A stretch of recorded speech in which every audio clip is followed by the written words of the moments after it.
أما بعد فأعوذ بالله السميع العليم من الشيطان الرجيم. بسم الله الرحمن الرحيم. الذين إن مكناهم في الأرض أقاموا الصلاة وآتوا الزكاة وأمروا بالمعروف ونهوا عن المنكر ولله عاقبة الأمور. وقال الله تبارك وتعالى في مقام آخر: إن الحكم إلا لله. وقال الله تبارك وتعالى في موضع آخر: لکم دینکم ولی دین. سامعین محترم، رب کائنات کی حمد و ثنا کے انتہائی مختصر کلمات عرض کرنے کے بعد درود و سلام آقا دو جہاں امام الانبیاء جناب محمد رسول اللہ صلی اللہ علیہ وآلہ وسلم کی ذات مقدس اور مطہر پر درود و سلام پہنچانے کے بعد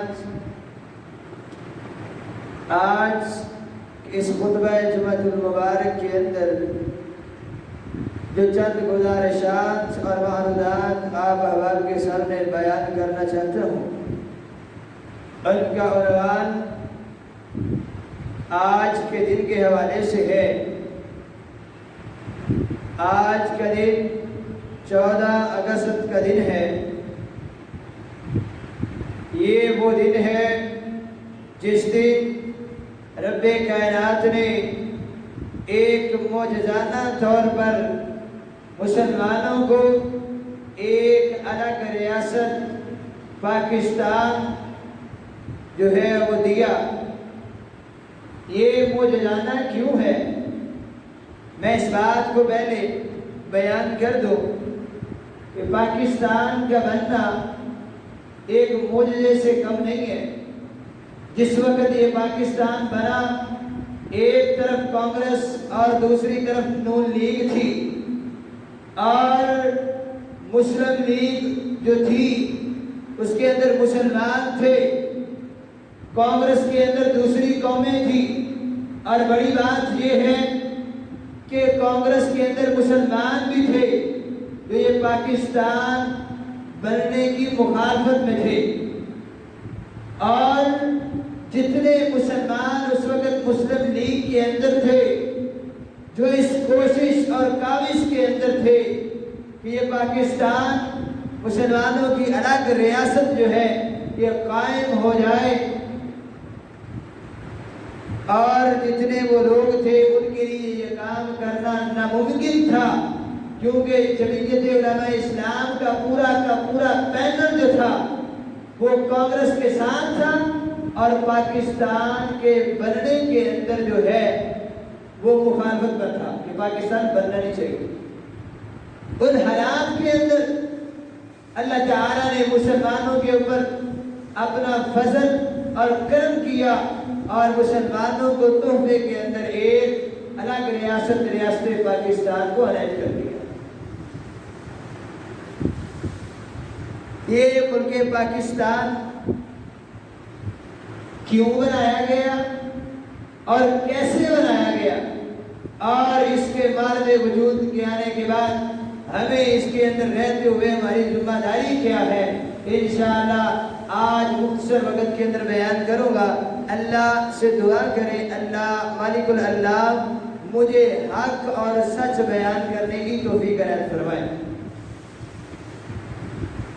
پاکستان بنانے کی ضرورت جو پیش آئی، اس کی بنیادی وجہ دو قومی نظریہ تھی۔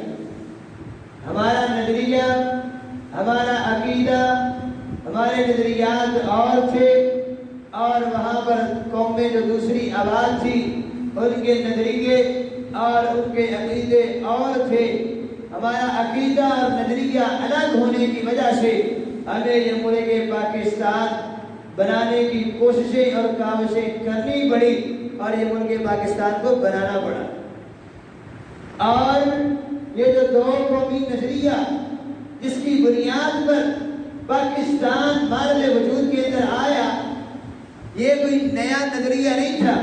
اس بات کے اندر شک نہیں ہے کہ یہ نظریہ جو ہے سر سید احمد علی خان انہوں نے بھی اس کو متعارف کروایا، قائد اعظم محمد علی جناح رحمہ اللہ انہوں نے بھی اس کو متعارف کروایا، اسی طرح علامہ اقبال رحمہ اللہ انہوں نے بھی اس کو متعارف کروایا۔ لیکن یہ نظریہ بہت پرانا نظریہ ہے۔ اللہ تعالیٰ نے آج 1450 سال پہلے اس نظریے کو قرآن مجید کے اندر بیان کر دیا تھا، اور سورہ کافرون کو نازل کر کے یہ دو قومی نظریے کی وضاحت اللہ تعالیٰ نے آج سے 1450 سال پہلے کر دی تھی۔ جب خالد بن ولید بن مغیرہ اور اس کے ساتھ مشرکوں کے ایک گروہ نے آمنہ کلالہ علیہ السلام سے کہا تھا کہ ہم ایک جگہ پر رہتے ہیں، آپ بھی خدا کو مانتے ہیں، ہمارے بھی یہ معبود ہے، ہم کیوں نہ کریں ایک ایسا کام کر لیں آپ کا بھی کام چلتا رہے ہمارا بھی کام چلتا رہے۔ اس وقت اللہ تعالیٰ نے سورہ کافرون کو نازل کیا اور اس دو قومی نظریے کو بیان کیا کہ مکہ کے اندر رہنے والے کفار بتوں کی پوجا کرنے والے جو ہیں ان کا نظریہ ان کا عقیدہ اور ہے، میرے لاڈ پیغمبر جناب محمد رسول اللہ صلی اللہ علیہ وسلم جی آپ کا نظریہ اور عقیدہ اور ہے۔ اور یہ اس بات کا اعلان کیا قل یا ایھا الکافرون، میرے لاڈ پیغمبر کہہ دیجئے کافروں سے لا اعبد ما تعبدون، میں ان کی عبادت نہیں کرتا جن کی تم عبادت کرتے ہو، ولا انتم عابدون ما اعبد، اور کہا ان سے کہہ دیجئے نہ ہی تم نے ان کی عبادت کرنی ہے جن کی میں عبادت کرتا ہوں۔ اللہ تعالیٰ نے اس نظریے کو آج سے 1450 سال پہلے بیان کر دیا قرآن مجید کے اندر، اور اسی نظریے کے تحت پھر ہمیں یہ پاکستان بنانا پڑا، کوششیں اور کاوشیں کرنی پڑی۔ اللہ تعالیٰ نے ہمیں اور ہمارے آباء و اجداد کو ان کوششوں اور کاوشوں کے اندر اللہ تعالیٰ نے کامیاب کر دیا، اور یہ پاکستان جیسا ملک اللہ تعالیٰ نے ہمارے نصیبے میں کر دیا۔ دوسری بات، یہ پاکستان لا الہ الا اللہ محمد رسول اللہ صلی اللہ علیہ وسلم کی صدا کو بلند کرنے کے لیے اور کلمے والا پرچم لہرانے کے لیے اور لا الہ الا اللہ اور محمد رسول اللہ صلی اللہ علیہ وسلم کے تقاضوں کو پورا کرنے کے لیے اس ملک پاکستان کو بنایا گیا، جس کے تقاضے کو پورا کرنے کے لیے لوگ اس وقت کے مشرک ہندو اور سکھ جو ہے آڑ میں آتے تھے، اور یہ لا الہ الا اللہ محمد رسول اللہ کے تقاضے کو پورا کرنے کے لیے مسلمانوں کو تنگی محسوس ہوتی تھی۔ اس وجہ سے کوششیں اور کاوشیں کی اور ملک پاکستان کو بنانا پڑا۔ لیکن افسوس کی بات یہ ہے پاکستان کو بنانے کے بعد 20 لاکھ لوگوں کی گردنیں تن سے جدا کروانے کے بعد آج بھی ملک پاکستان کے اندر لا الہ الا اللہ کے اوپر بھی حرف آ رہا ہے، اور محمد رسول اللہ صلی اللہ علیہ وسلم پر بھی آج بھی ملک پاکستان کے اندر ختم نبوت کے ڈاکو بھی ہیں۔ آمنہ کلالہ علیہ السلام کی رسالت پر ڈاکہ مارنے والے آج بھی ملک پاکستان کے اندر موجود ہیں، اور افسوس کی بات یہ ہے کہ ملک پاکستان کے اندر رہنے والی رعایا یہ ڈاکو نہیں ہے، بلکہ اس ملک پاکستان کے اقتدار والے لوگ عہدوں پر فائز لوگ جو ہیں وہ ختم نبوت کے ڈاکو ہیں۔ اور اسی طرح لا الہ الا اللہ پر بھی آنچ ہے۔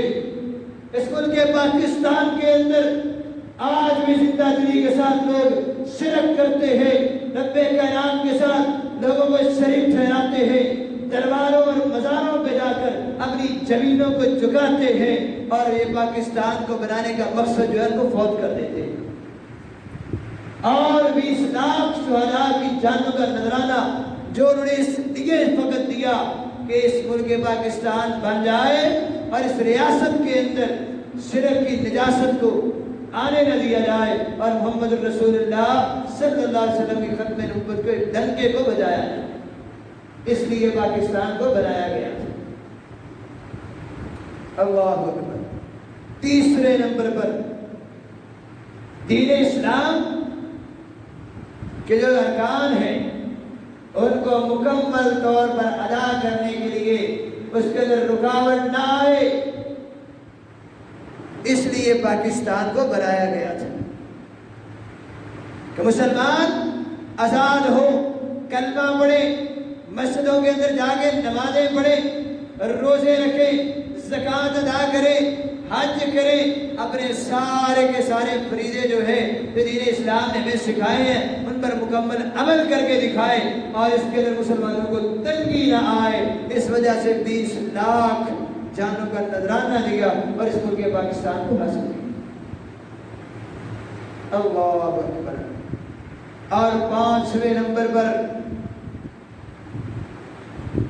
دین اسلام کے مطابق معاشی نظام کو لانے کے لیے اس پاکستان کو بنانے کے لیے کوششیں کی گئی تھی کہ ایسا معاشی نظام قائم کیا جائے جو مغربی معاشی نظام ہے اس سے جدا ہو، سود سے پاک ہو، شریعت اسلامیہ کے مطابق ایک معاشی نظام جو ہے اس کو قائم کیا جائے اور اسٹیٹ بینک کا افتتاح کیا جائے۔ اور قائد اعظم محمد علی جناح رحمہ اللہ نے اس وقت جولائی کے مہینے کے اندر جب اسٹیٹ بینک کا افتتاح کیا، انہوں نے اس تقریر کے اندر اس بات کا اعلان کیا کہ مسلمانوں، آج ہم ایک ایسے معاشی نظام کا افتتاح کر رہے ہیں جس کے اندر مغربی نظام نہیں ہے بلکہ شریعت اسلامیہ کے مطابق معاشی نظام کو لایا جائے گا، سود سے پاک نظام۔ لیکن آج افسوس کی بات ہے یہ وہی ملک پاکستان ہے جس کے معاشی نظام کو پاک اور صاف کرنے کے لیے، مغربی نظام کو دور کرنے کے لیے، سود جیسی گندگی کو معاشی نظام سے پاک کرنے کے لیے 20 لاکھ لوگوں نے اپنی جانوں کا نذرانہ دیا۔ لیکن آج بھی افسوس کی بات ہے کہ اس ملک پاکستان کے اندر چھوٹے سے چھوٹا کاروبار اور بڑے سے بڑا کاروبار بھی اگر بھی ہوتا ہے تو وہ سود کے ساتھ۔ اللہ، پاکستان بنا کیسے؟ دوسری بات، آج بھی اگر تاریخ کو کھولا جائے، تاریخ اور آگ کو پڑھا جائے، اللہ کی قسم یہ دل خون کے آنسو روتا ہے۔ اس طرح کے واقعات ملتے ہیں، اس طرح کے باتیں اور اس طرح کے اللہ کی قسم پڑھنے کو باتیں ملتی ہیں کہ انسان جیسے جیسے پڑھتا جاتا ہے انسان کی آنکھیں ویسے ویسے نم ہوتی جاتی ہیں۔ اللہ اکبر۔ میں آج ہی پڑھ رہا تھا، ایک عورت اس نے داستان لکھی ہے، کہتی ہے کہ جب یہ ملک پاکستان بنا، اور آج کے نوجوانوں سن لو، آج یہ جشن آزادی کا دن آپ مناتے ہیں، آپ ایک موٹر سائیکل کا سلنسر نکال لیتے ہیں، ایک باجا جو ہے اس کو منہ میں لے لیتے ہیں اور گلیوں کے اندر اس کو گھماتے ہیں، جشن آزادی کے نعرے لگاتے ہیں۔ اور نوجوانوں سن لو، وہ عورت کہتی ہے آپ کو اس بات کا پتہ ہے کہ یہ پاکستان بنا کیسے؟ وہ عورت کہتی ہے جب یہ پاکستان بنا میرے 2 ہی بچے تھے، ایک بیٹا اور ایک بیٹی۔ میرے بچوں کا جو باپ تھا اس کو سکھوں نے قتل کر دیا۔ اللہ اکبر اللہ۔ وہ عورت کہتی ہے کہ میں نے اپنے بیٹے کو اور بیٹی کو ایک گھوڑا دیا اور میں نے کہا بیٹا اپنی بہن کو ساتھ لے اور چل پاکستان کی طرف روانہ ہو جا، اور ساتھ میں نے ایک خنجر بھی دیا۔ میں نے کہا بیٹا اگر رستے کے اندر سکھ تجھے گھیر لے اور تجھے پکڑ لے اور تیری بہن کو تجھے چھیننا چاہے، اگر تو بے بس ہو جائے، اے بیٹا اس خنجر کے ساتھ اپنی بہن کا گلا کاٹ دینا، لیکن اپنی بہن کو سکھوں کے حوالے نہ کرنا۔ اللہ، وہ عورت کہتی ہے اسی طرح ہوا جب میرا بیٹا تھوڑی دور گیا سکھوں کا ایک ٹولہ آیا, انہوں نے میرے بیٹے کو پکڑ لیا. میری بیٹی کو طرف جب وہ آئے میرا بیٹا آگے بڑھا, انہوں نے میرے بیٹے کے اوپر وار کرنا چاہا. میرے بیٹے نے پہلے اپنی بہن کو اپنے ہاتھ سے ذبح کر دیا اور بعد میں سکھوں نے میرے بیٹے کو بھی ذبح کر دیا. کہتی ہے عورت اس طرح یہ پاکستان بنا. ہم نے اپنے جگر گوشے دیے کہ دین اسلام کی آبیاری کے لیے, یہ پاکستان کے بنانے کے لیے. اللہ اکبر. اسی طرح شیخ عبد القادر روپڑی رحمہ اللہ وہ کہتے ہیں کہ جب یہ پاکستان بنا, اللہ اکبر اللہ, جب ہم نے ہجرت کی ہم آ رہے تھے کہ رستے کے اندر ایک عورت کے رونے کی اور کچھ بولنے کی آواز آ رہی تھی. شیخ عبد القادر کہتے ہیں میں واپس پلٹا, میں نے جا کے دیکھا ایک عورت بڑی ہے, اس کی ٹانگیں بھی کٹی ہوئی ہیں اور اس کا چھاتی جو ہے اس کو بھی سکھوں نے کاٹ دیا ہے, لیکن وہ زبان حال سے کیا کہہ رہی ہے. عبد القادر صاحب کہتے ہیں میں نے اپنا کان لگایا, رحمہ اللہ کہتے ہیں میں نے اپنا کان اس عورت کے لبوں کے ساتھ لگایا کہ یہ عورت کیا کہہ رہی ہے. اپنے باپ کا نام بتاتی ہوگی, اپنے بہن بھائیوں کا نام بتاتی ہوگی, اپنی ذات بتلاتی ہوگی, اپنا ٹھکانہ بتاتی ہوگی, یا یہ کہتی ہوگی مجھے پاکستان لے چلو. لیکن شیخ عبد القادر فرماتے ہیں رحمہ اللہ جب میں نے اپنا کان اس عورت کے ہونٹوں پر لگایا تو وہ عورت کہہ رہی تھی پاکستان کا مطلب کیا, لا الہ الا اللہ. اور وہ عورت یہ کہہ رہی تھی میرا سلام پاکستانیوں کو پہنچا دینا کہ آج میری جان کسی کام تو آئی. دین اسلام کی آبیاری کے لیے, دین اسلام کا نظام قائم کرنے کے لیے میری جان کا نذرانہ اگر دینا پڑا تو مجھے اس بات سے کوئی بھی ڈر نہیں. یہ عورت کے الفاظ تھے. اللہ اکبر اللہ. جب میں دیکھتا ہوں کہ پاکستان کیسے بنا تو مجھے تاریخ کے اندر یہ بات بھی ملتی ہے کہ مجید یزدانی صاحب یہ گنڈا سنگھ بارڈر پر آئی ہوئی ٹرین اس کا استقبال کر رہے ہیں, اور وہ لکھتے ہیں کہ جب میں نے اس ٹرین کے استقبال کیا, اللہ اکبر اللہ, اس ٹرین کے ڈبوں کے اندر زندہ لوگ نہیں تھے. اس کے اندر جب میں نے دیکھا تو ایسے مسلمان کٹے ہوئے تھے, کسی کا سر نہیں تھا, کسی کے بازو نہیں تھے, کسی کی ٹانگیں نہیں تھی. اللہ اکبر اللہ. ایسے ایسے مسلمانوں کو ٹرین کے ڈبوں میں سے نکالا. آخری بات جو وہ لکھتے ہیں کہتے ہیں جب میں ٹرین کے آخری ڈبے کی طرف گیا وہاں سے مجھے بچوں کے رونے کی آواز آئی, بچوں کے چیخنے اور چلانے کی آواز آئی. تو میں نے اس ٹرین کا جو ہے دروازہ کھولا. میں نے جب دیکھا اس ٹرین کے اندر 1 سال سے لے کر 5 سال تک کے بچے تھے, اور وہ ٹرین کا ڈبہ جو تھا بچوں کے ساتھ بھرا ہوا تھا. اور جب میں نے دیکھا ایک بھی بچہ ان کے اندر ایسا نہیں تھا کہ ابھی جس کی جان نکل گئی ہو, اور ایک بھی بچہ ایسا نہیں تھا کہ جو سلامت بھی ہو. زندہ لاشیں تھی بچوں کی, 1 سال سے لے کر 5 سال کے بچوں تک. کسی کے بازو نہیں تھے, کسی کی ٹانگیں نہیں تھی, اور بچے ایسے چیخ رہے تھے اور چلا رہے تھے. اللہ اکبر اللہ کہ ہمارے کلیجے سینے سے باہر آ گئے. یہ پاکستان ایسے بنا, 20 لاکھ لوگوں نے اپنی جانوں کا نذرانہ دیا لا الہ الا اللہ کا پرچم بلند کرنے کے لیے, محمد رسول اللہ صلی اللہ علیہ وسلم کے ختم نبوت کے ڈنکے کو بجانے کے لیے, دین اسلام کی آبیاری کے لیے, ارکان اسلام کو اس دھرتی کے اندر پورے طریقے سے ادا کرنے کے لیے 20 لاکھ لوگوں نے جانوں کا نذرانہ دیا. لیکن رب ذوالجلال کی قسم ہے میں تو کہا کرتا ہوں آج کی رعایا بھی ہوگی, آج کے حکمران بھی ہوں گے, آج کے عہدیدار بھی ہوں گے, کل قیامت کا دن ہوگا, شہداء کا ہاتھ ہوگا, ان کے گریبان ہوں گے. ہم نے دین اسلام کے لیے ہم نے جانیں دی تھی, پاکستان کو بنانے کے لیے, کلمے کو بچانے کے لیے جانیں دی تھی, نہ کہ شرک کے اڈوں کو بنانے کے لیے جانیں دی تھی. ہم نے ختم نبوت کے ڈنکوں کو بجانے کے لیے جانیں دی تھی, نہ کہ ختم نبوتوں کے ڈاکوؤں کو بنا دینے کے لیے ہم نے جانوں کے نذرانے پیش کیے تھے.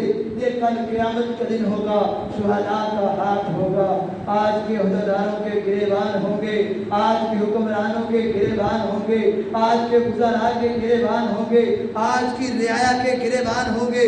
جو آج بھی ملک پاکستان کے اندر رہتے ہوئے نماز نہیں پڑھتا اس کا گریبان ہوگا، شہداء کا ہاتھ ہوگا۔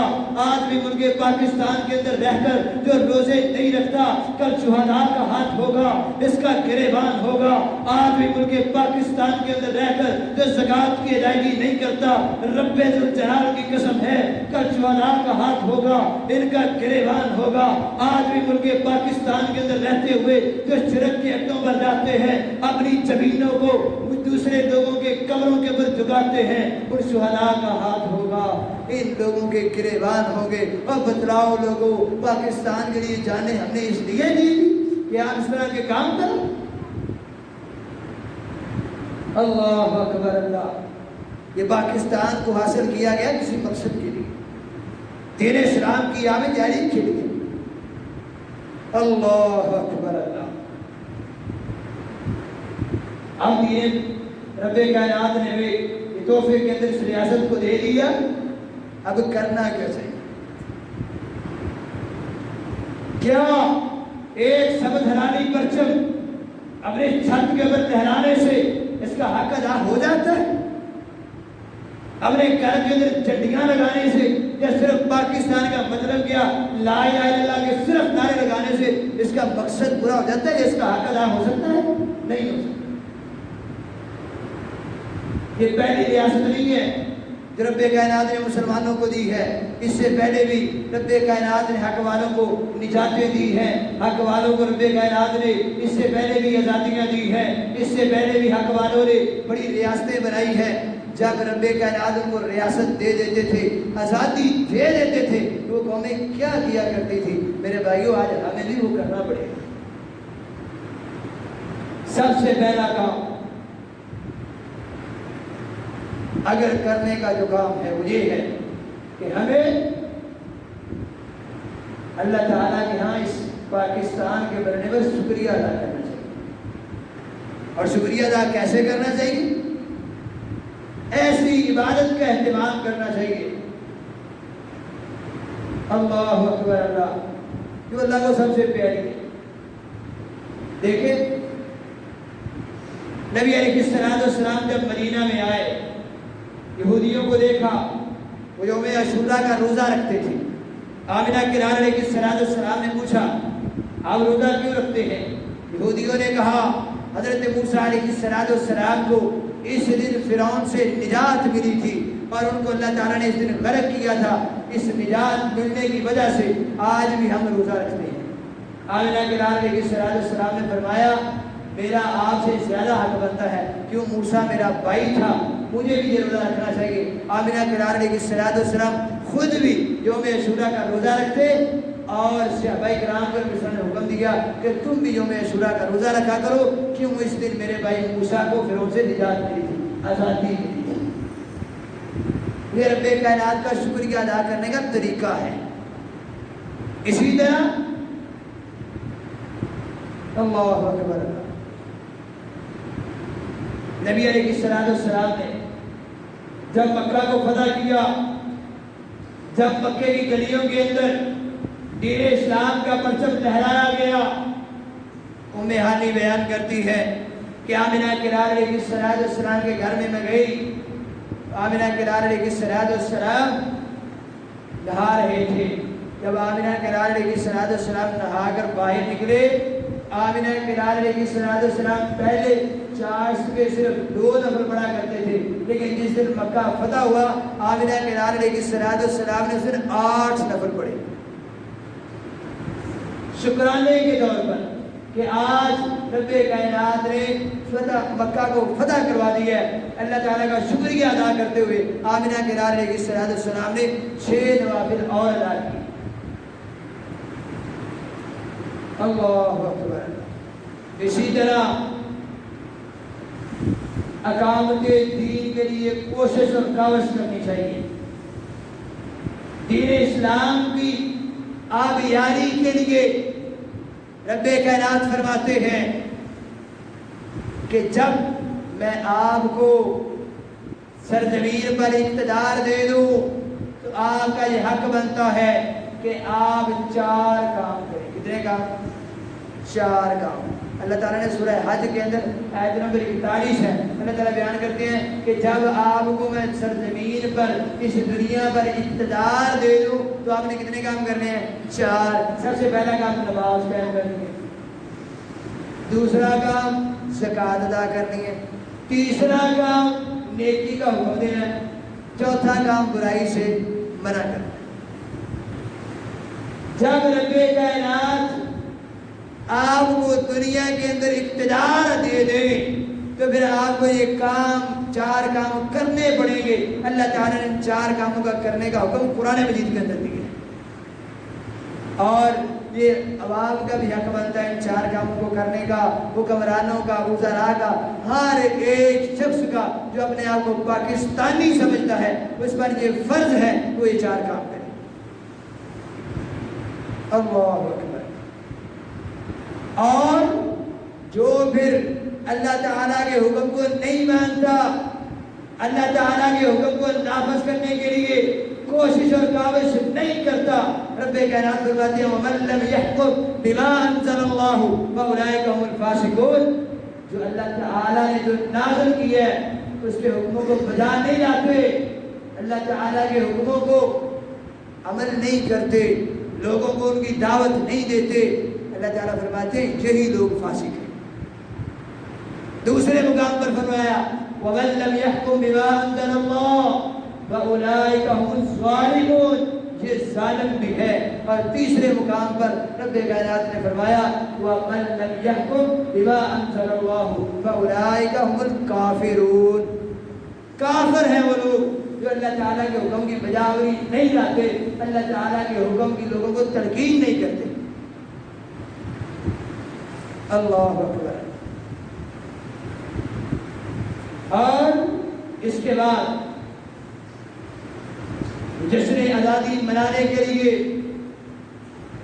اس کی تحدیث کے لیے جو اللہ تعالیٰ نے ہمیں نعمت دی ہے، ایسے کاموں سے اجتناب کرنا پڑے گا جن سے آمنہ کرار علیہ السلام نے منع فرمایا. کون سے کام؟ جو آج ہو رہے ہیں. آج اس دور کے اندر معاشرے کے اندر جب خوشی آتی ہے تو وہ کام کیا جاتا ہے جس کے لیے آمنہ کے لال نے منع کیا ہے. جب غم اور مصیبت آتا ہے پھر بھی وہی کام کیا جاتا ہے جس سے آمنہ کے لال علیہ السلام نے منع کیا. آمنہ کے لال علیہ السلام نے فرمایا 2 آوازیں لعنتی ہیں، ملعون ہیں. 2 آوازیں، ایک موسیقی کی آواز جب خوشی کے وقت جو موسیقی کی آواز ہے، آمنہ کے لال نے فرمایا یہ ملعون ہے. اسی طرح آمنہ کے لال نے فرمایا غم کے وقت نوحہ کرنا اور ماتم کرنا، آمنہ کے لال نے فرمایا یہ بھی لعنتی کام ہے. جب یہ کام ملعون ہے تو کرنے والے بھی کون ہیں؟ لعنتی.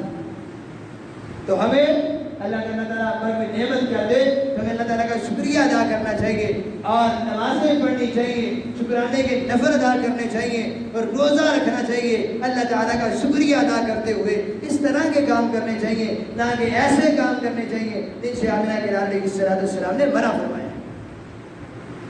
اور اسی طرح شہداء کے لیے دعا کرنی چاہیے. اللہ تعالیٰ فرماتے ہیں ربنا اغفر لنا ولاخواننا الذین سبقونا بالایمان. آپ بخشش کی دعا کیا کریں ان بھائیوں کے لیے ایماندار جو آپ سے پہلے گزر چکے ہیں، اور دعا کیا کریں اللہ ہمیں بھی ویسا ایمان نصیب کرنا جیسا ان کے پاس ایمان تھا کہ انہوں نے دین اسلام کی آبیاری کے لیے اپنی جانوں کے نذرانے کو پیش کر دیا. ہمیں یہ دعا کرنی چاہیے اور ساتھ ساتھ ملک کی سالمیت کے لیے اور ملک کے اندر دین اسلام کا قانون نافذ کرنے کے لیے اور ملک کے اندر اچھے حکمران کے لیے دعا کیا کریں کہ اللہ تعالیٰ ہمیں ایسے حکمران دے جو اس ملک کو صحیح معنوں کے اندر دین اسلام کا گہوارہ بنا سکے. اللہ سے دعا کریں اللہ مالک اللہ ہمیں اس ملک پاکستان کے اندر رہتے ہوئے اس کی قدر کرنے کی کی توفیق عنایت فرمائے، اور اللہ تعالیٰ اس ملک پاکستان کے اندر رہتے ہوئے ہمیں دین اسلام کے مطابق اس پر زندگی بسر کرنے کی توفیق عنایت فرمائے۔ وآخر دعوانا ان الحمد للہ رب العالمین۔